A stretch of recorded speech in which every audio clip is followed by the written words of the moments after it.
The Signal Man by Charles Dickens. Narrated by James Deverell.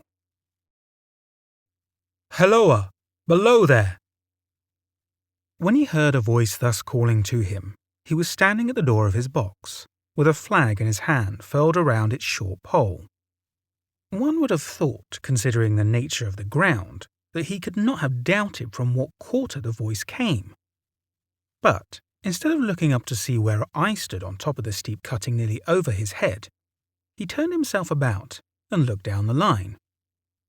There was something remarkable in his manner of doing so, though I could not have said, for my life, what.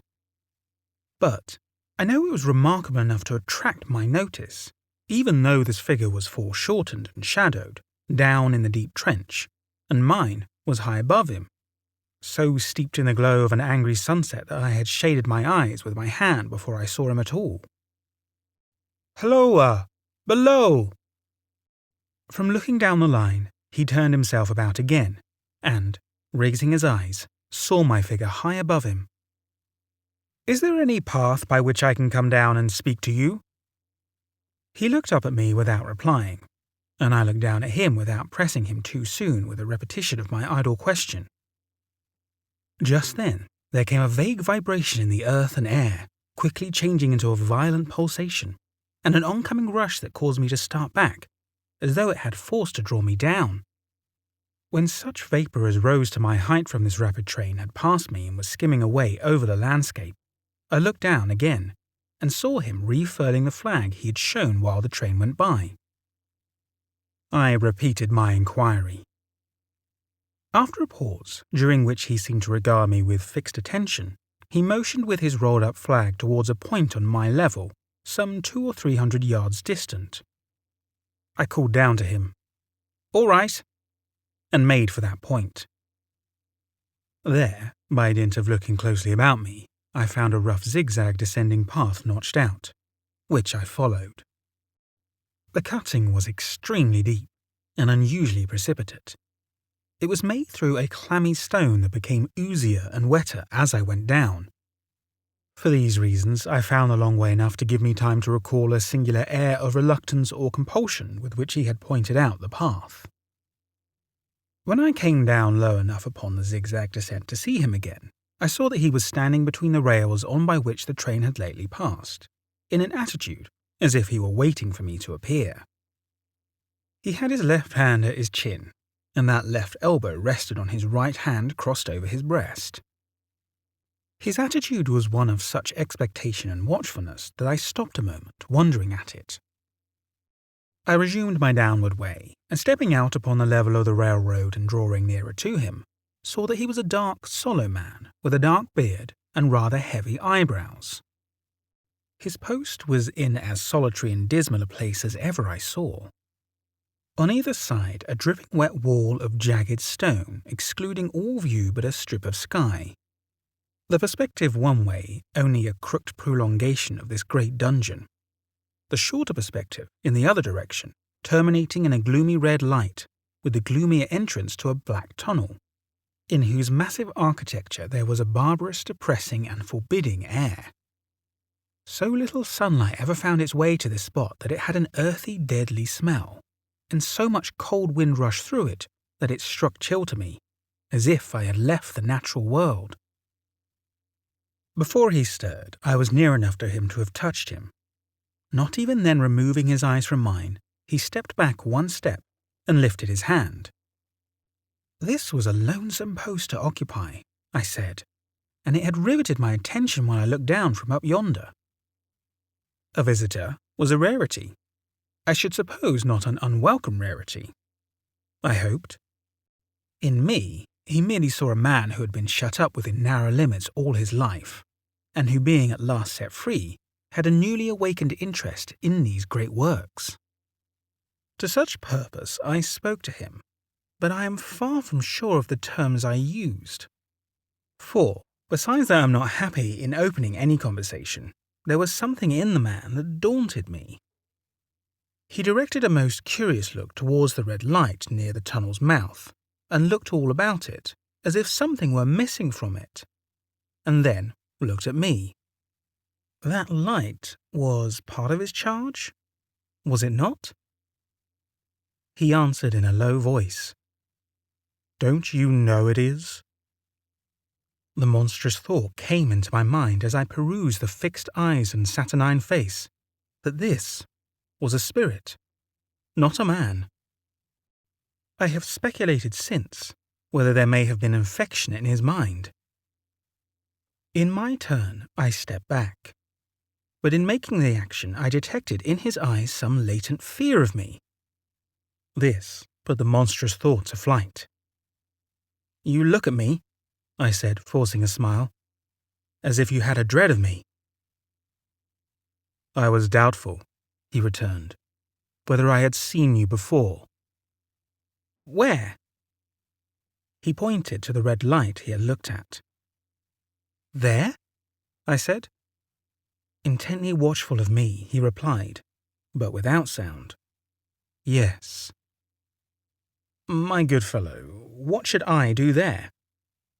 However, be that as it may, I never was there. You may swear. I think I may, he rejoined. Yes, I am sure I may. His manner cleared, like my own. He replied to my remarks with readiness and in well-chosen words. Had he much to do there? Yes. That was to say, he had enough responsibility to bear. But exactness and watchfulness were what was required of him, and of actual work, manual labour, he had next to none. To change that signal, to trim those lights, and to turn this iron handle now and then was all he had to do under that head. Regarding those many long and lonely hours of which I seemed to make so much, he could only say that the routine of his life had shaped himself into that form, and that he had grown used to it. He had taught himself a language down here, if only to know it by sight, and to have formed his own crude ideas of its pronunciation could be called learning it. He had also worked at fractions and decimals, and tried a little algebra, but he was, and had been as a boy, a poor hand at figures. Was it necessary for him when on duty always to remain in that channel of damp air, and could he never rise into the sunshine from between those high stone walls? Why, that depended upon times and circumstances. Under some conditions there would be less upon the line than under others, and the same held good as to certain hours of the day and night. In bright weather, he did choose occasions for getting a little above these lower shadows, but, being at all times liable to be called by his electric bell, and at such times listening for it with redoubled anxiety, the relief was less than I would suppose. He took me into his box, where there was a fire, a desk for an official book in which he had to make certain entries, a telegraphic instrument with its dial face and needles, and the little bell of which he had spoken. On my trusting that he would excuse the remark that he had been well educated, and, I hoped I might say without offence, perhaps educated above that station, he observed that instances of slight incongruity in such wise would be rarely found in wanting among large bodies of men, that he had heard it was so in workhouses, in the police force, and even in that last desperate resource, the army. And he knew it was so, more or less, in any great railway staff. He had been when young, if I could believe it sitting in that hut. He scarcely could. A student of natural philosophy, and had attended lectures. But he had run wild, misused his opportunities, gone down, and never risen again. He had no complaint to offer about that. He had made his bed, and he lay upon it. It was far too late to make another.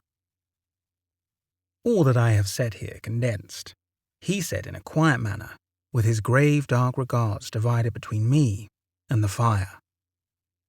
He threw in the word "sir" from time to time, and especially when he referred to his youth, as though to request me to understand that he claimed to be nothing but what I found him. He was several times interrupted by the little bell, and had to read off messages and send replies.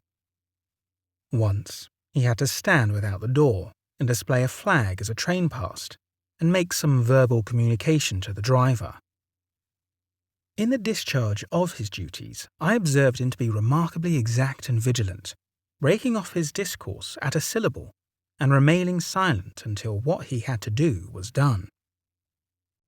In a word, I should have set this man down as one of the safest men to be employed in that capacity, but for the circumstance that while he was speaking to me, he twice broke off with a fallen colour, turned his face towards the little bell when it did not ring, opened the door of the hut, which was kept shut to exclude the unhealthy damp, and looked out towards the red light near the mouth of the tunnel. On both of those occasions, he came back to the fire with the inexplicable air upon him which I had remarked, without being able to define, when we were so far asunder. Said I when I rose to leave him, "You almost make me think that I have met with a contented man." I'm afraid I must acknowledge that I said it to lead him on. "I believe I used to be so," he rejoined in the low voice in which he had first spoken. "But I am troubled, sir. I am troubled." He would have recalled the words if he could. He had said them, however, and I took them up quickly. "With what? What is your trouble?" "It is very difficult to impart, sir. It is very, very difficult to speak of. If ever you make me another visit, I will try to tell you." "But I expressly intend to make you another visit. Say, when shall it be?" "I go off early in the morning, and I shall be on again at 10 tomorrow night, sir." "I will come at 11. He thanked me and went out the door with me. "I'll show you my white light, sir," he said in a peculiar low voice, "till you have found the way up. And when you have found it, don't call out. And when you are at the top, don't call out." His manner seemed to make the place strike colder to me, but I said no more than, "Very well. And when you come down tomorrow night, don't call out. Let me ask you a parting question. What made you cry, 'Halloa, below there,' tonight?" "Heaven knows," I said. "I cried something to that effect." "Not to that effect, sir. Those were the very words. I know them well." "Admit those were the very words. I said them, no doubt, because I saw you below." "For no other reason?" "What other reason could I possibly have?" "You had no feeling that they were conveyed to you in a supernatural way?" "No." He wished me good night and held up his light. I walked by the side of the down line of the rails, with a very disagreeable sensation of a train coming behind me, until I found the path. It was easier to mount than to descend, and I got back to my inn without any adventure. Punctual to my appointment, I placed my foot on the first notch of the zigzag next night, as the distant clocks were striking 11. He was waiting for me at the bottom, with his white light on. "I have not called out," I said, when we came close together. "May I speak now?" "By all means, sir." "Good night, then, and here's my hand." "Good night, sir, and here's mine." With that, we walked side by side to his box, entered it, closed the door, and sat down by the fire. "I have made up my mind, sir," he began, bending forward as soon as we were seated, and speaking in a tone but a little above a whisper, "that you shall not have to ask me twice what troubles me. I took you for someone else yesterday evening. That troubles me." "That mistake?" "No, that's someone else." "Who is it?" "I don't know." "Like me?" "I don't know. I never saw the face. The left arm is across the face and the right arm is waved. Violently waved. This way." I followed his action with my eyes, and it was the action of an arm gesticulating with the utmost passion and vehemence. "For God's sake, clear the way!" "One moonlit night," said the man, "I was sitting here, and I heard a voice cry, 'Halloa, below there!' I started up and looked from that door, and saw this someone else standing by the red light near the tunnel, waving as I just now showed you. The voice seemed hoarse with shouting, and it cried, "Look out! Look out!" And then again, "Helloa! Below there! Look out!" I caught out my lamp, turned it on red, and ran towards the figure, calling, "What's wrong? What has happened? Where?" It stood just outside the blackness of the tunnel. I advanced so close upon it that I wondered at its keeping the sleeve across its eyes. I ran right up at it, and had my hand stretched out to pull the sleeve away, when it was gone. "Into the tunnel?" said I. "No." I ran on into the tunnel, 500 yards. I stopped and held my lamp above my head, and saw the figures of the measured distance, and saw the wet stains stealing down the walls and trickling through the arch. I ran out again, faster than I had run in, for I had a mortal abhorrence of the place upon me, and I looked around the red light with my own red light, and I went up on the iron ladder to the gallery atop of it, and I came down again, and ran back here. I telegraphed both ways. "An alarm has been given. Is anything wrong?" The answer came back both ways. "All well." Resisting the slow touch of a frozen finger tracing out my spine, I showed him how this figure must have been a deception of his sense of sight, and how that figures originating in disease of the delicate nerves that minister to the functions of the eye were known to have often troubled patients, some of whom had become conscious of the nature of their affliction, and even proved it by experiments upon themselves. "As to an imaginary cry," said I, "do but listen for a moment to the wind in this unnatural valley while we speak so low, and to the wild harp it makes of the telegraph wires."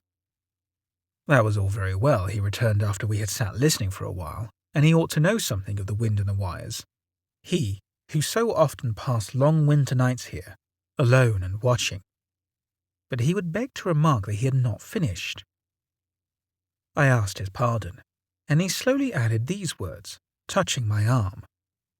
"Within 6 hours after the appearance, the memorable accident on this line happened, and within 10 hours the dead and wounded were brought along through the tunnel over the spot where the figure had stood." A disagreeable shudder crept over me, but I did my best against it. It was not to be denied, I rejoined, that this was a remarkable coincidence, calculated deeply to impress his mind. But it was unquestionable that remarkable coincidences did continually occur, and they must be taken into account in dealing with such a subject, though to be sure I must admit, I added, for I thought I saw that he was going to bring the objection to bear upon me, men of common sense did not allow much of coincidences in making the ordinary calculations of life. He again begged to remark that he had not finished. I again begged his pardon for being betrayed into interruptions. "This," he said again, laying his hand upon my arm and glancing over his shoulder with hollow eyes, "was just a year ago. 6 or 7 months passed, and I had recovered from the surprise and shock, when one morning, as day was breaking, I, standing at that door, looked towards the red light and saw the spectre again. He stopped with a fixed look at me. Did it cry out? No, it was silent. Did it wave its arm? No, it leaned against the shaft of the light, with both hands before the face, like this. Once more I followed his action with my eyes. It was an action of mourning. I have seen such an attitude in stone figures on tombs. Did you go up to it? I came in and sat down, partly to collect my thoughts, partly because it had turned me faint. When I went to the door again, daylight was above me, and the ghost was gone. But nothing followed. Nothing came of this. He touched me on the arm with his forefinger twice or thrice, giving a ghastly nod each time. That very day, as a train came out of the tunnel, I noticed, at a carriage window on my side, what looked like a confusion of hands and heads. And something waved. I saw it, just in time to signal the driver, "Stop." He shut off and put his brake on, but the train drifted past here 150 yards or more. I ran after it, and, as I went along, heard terrible screams and cries. A beautiful young lady had died instantaneously in one of the compartments, and was brought in here and laid down upon this floor between us. Involuntarily, I pushed my chair back, as I looked from the boards at which he pointed, to himself. True, sir, true. Precisely as it happened, so I tell it you. I could think of nothing to say, to any purpose, and my mouth was very dry. The wind and the wires took up the story with a long lamenting wail. He resumed. Now, sir, mark this, and judge how my mind is troubled. The spectre came back, a week ago. Ever since it has been there, now and again, by fits and starts. At the light. At the danger light. What does it seem to do? He repeated, if possible with increased passion and vehemence, that former gesticulation of, "For God's sake, clear the way." Then he went on. I have no peace or rest for it. It calls to me, for many minutes together, in an agonized manner. Below there, look out! Look out! It stands waving to me. It rings my little bell. I caught at that. Did it ring your bell yesterday evening when I was here, and you went to the door? Twice. Why, see, said I, how your imagination misleads you. My eyes were on the bell, and my ears were open to the bell, and if I am a living man, it did not ring at those times. No, nor any other time, except when it was rung in the natural course of physical things by the station communicating with you. He shook his head. I have never made a mistake as to that yet, sir. I have never confused the spectre's ring with the man's. The ghost's ring is a strange vibration in the bell that it derives from nothing else, and I have not asserted that the bell stirs to the eye. I don't wonder that you failed to hear it, but I heard it. And did the spectre seem to be there when you looked out? It was there. Both times? He repeated firmly. Both times. Will you come to the door with me and look for it now? He bit his underlip as though he were somewhat unwilling, but arose.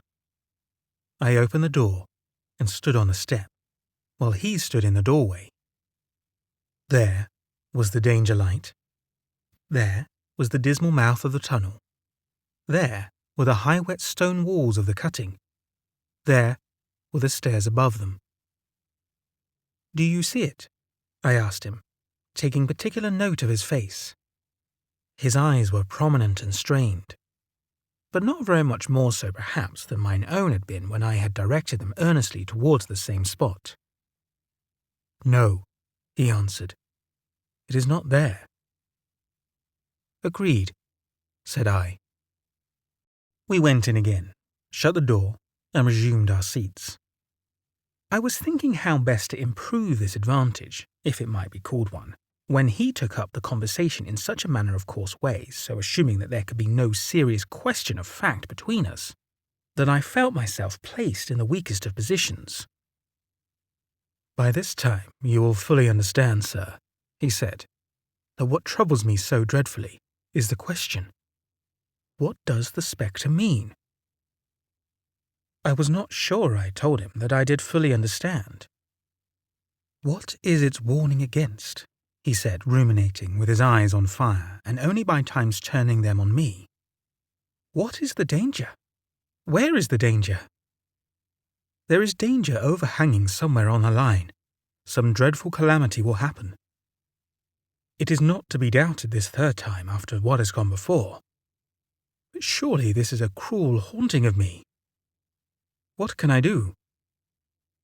He pulled out his handkerchief and wiped the drops from his heated forehead. "If I telegraph danger on either side of me, or on both, I can give no reason for it," he went on, wiping the palms of his hands. "I should get into trouble and do no good. They would think I was mad. This is the way it would work. Message: danger, take care. Answer: what danger? Where? Message: don't know, but for God's sake take care. They would displace me. What else could they do?" His pain of mind was most pitiable to see. It was the mental torture of a conscientious man oppressed beyond endurance by an unintelligible responsibility involving life. "When it first stood under the danger light," he went on, putting his dark hair back from his head and drawing his hands outward across and across his temples in an extremity of feverish distress. "Why not tell me that the accident was to happen, if it must happen? Why not tell me how it could be averted, if it could have been averted? When, on its second coming, it hit its face, why not tell me instead, 'She is going to die, let them keep her at home'? If it came on those 2 occasions only to show me that its warnings were true, and so to prepare me for a third, why not warn me plainly now? And I, Lord help me, a mere poor signalman on this solitary station, why not go to somebody with credit to be believed and power to act?" When I saw him in this state, I saw that for the poor man's sake as well as for the public safety, what I had to do for the time was compose his mind. Therefore, setting aside all question of reality or unreality between us, I represented to him that whoever thoroughly discharged his duty must do well, and that at least it was his comfort that he understood his duty, though he did not understand these confounding appearances. In this effort, I succeeded far better than in the attempt to reason him out of his conviction. He became calm. The occupations incidental to his post as the night advanced began to make larger demands on his attention, and I left him at 2 a.m. I had offered to stay through the night, but he would not hear of it. That I more than once looked back at the red light as I ascended the pathway, that I did not like the red light, and that I should have slept but poorly if my bed had been under it, I see no reason to conceal. Nor did I like the 2 sequences of accident and the dead girl. I see no reason to conceal that either. But what ran most in my thoughts was the consideration how I ought to act, having become the recipient of this disclosure. I had proved the man to be intelligent, vigilant, painstaking, and exact, but how long might he remain so in his state of mind? Though in a subordinate position, still he held a most important trust, and would I, for instance, like to stake my own life on the chances of his continuing to execute it with precision? Unable to overcome the feeling that there would be something treacherous in my communicating what he had told me to his superiors in the company without first being plain with himself and proposing a middle course to him, I ultimately resolved to offer to accompany him, otherwise keeping his secret for the present, to the wisest medical practitioner we could hear of in those parts, and to take his opinion. A change in his time of duty would come around next night, and he had appraised me, and he would be off an hour or 2 after sunrise, and on again soon after sunset. I had appointed to return accordingly. Next evening was a lovely evening, and I walked out early to enjoy it. The sun was not yet quite down when I traversed the field path near the top of the deep cutting. I would extend my walk for an hour, I said to myself, half an hour on and half an hour back. It would then be time to go to my signalman's box. Before pursuing my stroll, I stepped to the brink and mechanically looked down from the point from which I had first seen him. I cannot describe the thrill that seized upon me when, close at the mouth of the tunnel, I saw the appearance of a man, with his left sleeve across his eyes, passionately waving his right arm. The nameless horror that oppressed me passed in a moment, for in a moment I saw that this appearance of a man was a man indeed, and that there was a little group of other men standing at a short distance, to whom he seemed to be rehearsing the gesture he made. The danger light was not yet lighted. Against its shaft, a little low hut entirely new to me had been made of some wooden supports and tarpaulin. It looked no bigger than a bed. With an irresistible sense that something was wrong, with a flashing self-reproachful fear that fatal mischief had come of my leaving the man there and causing no one to be sent to overlook or correct what he did, I descended the notched path with all the speed I could make. "What is the matter?" I asked the men. "Signalman killed this morning, sir." "Not the man belonging to that box?" "Yes, sir." "Not the man I know?" "You will recognize him, sir, if you knew him," said the man who spoke for the others, solemnly uncovering his own head and raising an end of the tarpaulin, for his face is quite composed. "Oh, how did this happen? How did this happen?" I asked, turning from one to another as the hut closed in again. "He was cut down by an engine, sir. No man in England knew his work better, but somehow he was not clear of the outer rail. It was just at broad day. He had struck the light, and he had the lamp in his hand. As the engine came out of the tunnel, his back was towards her, and she cut him down. That man drove her, and he was showing how it happened. Show the gentleman, Tom." The man, who wore a rough dark dress, stepped to his former place at the mouth of the tunnel. "Coming round the curve in the tunnel, sir," he said. "I saw him at the end, like as if I saw him down a perspective glass. There was no time to check speed, and I knew him to be very careful. As he didn't seem to take heed of the whistle, I shut it off when we were running down upon him, and called to him as loud as I could call." "What did you say?" "I said, 'Below there! Look out! Look out! For God's sake, clear the way!'" I started. "Ah, it was a dreadful time, sir. I never left off calling to him. I put this arm before my eyes not to see, and I waved this arm to the last, but it was no use." Without prolonging the narrative to dwell on any of its curious circumstances more than on any other, I may, in closing it, point out the coincidence that the warning of the engine driver included not only the words which the unfortunate signalman had repeated to me as haunting him, but also the words which I myself, not he, had attached, and only in my own mind, to the gesticulation he had imitated. That was The Signalman by Charles Dickens, narrated by James Deverell. Thank you for listening to this video. If you enjoyed it, please go ahead and hit the like button, and if you don't already, subscribe to my channel and select the notification bell so you don't miss out on any of my future uploads. Also, please leave a comment on this video letting me know what you thought of it. Comments really help with the YouTube algorithm and will really help my channel to grow. If you have a story you would like me to narrate, please email it to me at mrsinisterstories@gmail.com. If you want to support my channel even further, there are a number of ways you can do so. You can consider leaving me a tip for this video via my PayPal, link is included in the description. Check out my Teespring store and consider purchasing one of my shirt designs. Some people have been asking in the comment sections if I have done any audiobooks, and the answer to that is yes. On Audible, there is a book Punch by J.R. Park that I narrated. I do get a small royalty if you decide to purchase that. It's a revenge/horror novel that was a lot of fun to narrate, and I'd like to do more at some point in the future. Lastly, the way you can really help me to grow is to share my content with anyone you might think is interested in it. Thanks again for listening. Merry Christmas and a Happy New Year.